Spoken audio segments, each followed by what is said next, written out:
आज आईदादू आपल्या भाच्याच्या घरी आले होते, जिथे त्याची गोड मुलगी मिन्नी आपला वाढदिवस साजरा करत होती. सभोवताली रंगीबेरंगी फुगे लावलेले होते, केक ठेवलेला होता आणि खूप सारी मुले हसत खेळत आनंद करत होती. केक कापल्यानंतर मिन्नी धावत आईदादूकडे आली आणि म्हणाली, "दादू, आज आम्हाला राजकुमारी एल्साची गोष्ट सांगा." आईदादू हसले आणि म्हणाले, "नक्कीच मिन्नी.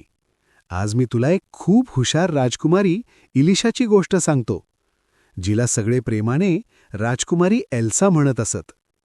एकदा राजाने राजकुमारी एल्साला प्रधानमंत्री निवडायचे काम दिले. असा प्रधानमंत्री जो योग्य निर्णय घेऊ शकेल. राजकुमारीने संपूर्ण राज्यात जाहीरनामा केला. जो कोणी या राज्याचा प्रधानमंत्री बनू इच्छितो तो उद्या दरबारात यावा. दुसऱ्या दिवशी दरबारात 3 जण आले. त्यांची नावे होती विश्रामदास, धनकुमार आणि संतोष. राजकुमारी हसत म्हणाली, "मी तुमची एक छोटी परीक्षा घेणार आहे. सूर्य उगवला की तुम्ही चालायला सुरुवात करा आणि जितकी जमीन मोजू शकता तितकी मोजा. पण लक्षात ठेवा, सूर्यास्तापूर्वी परत येणे आवश्यक आहे."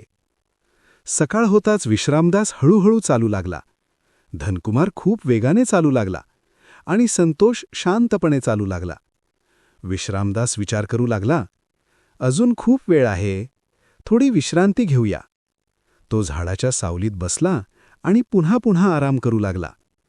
वेळ निघून गेला आणि सूर्य मावळू लागला. तो उठला तेव्हा त्याने फारशी जमीन मोजलेली नव्हती.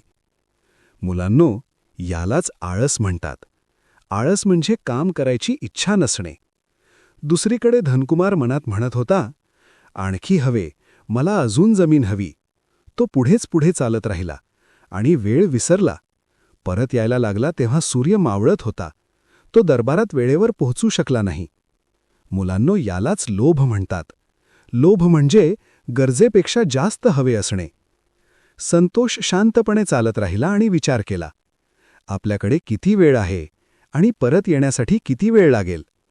त्याने जितकी शक्य होती तितकीच जमीन मोजली आणि वेळेत परत आला. तो ना थकला होता ना काळजीत होता. मुलांनो, यालाच समाधान म्हणतात.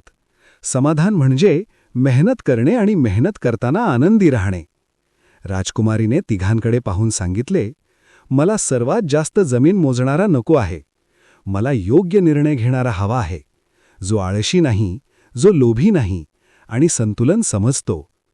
राजकुमारीने संतोषला प्रधानमंत्री बनवले. मुलांनो, हे नीट लक्षात ठेवा. आळस आपल्याला पुढे जाऊ देत नाही. लोभ आपल्याला चुकीच्या वाटेवर नेतो, पण समाधान आपल्याला योग्य मार्ग दाखवते. गोष्ट आवडली ना?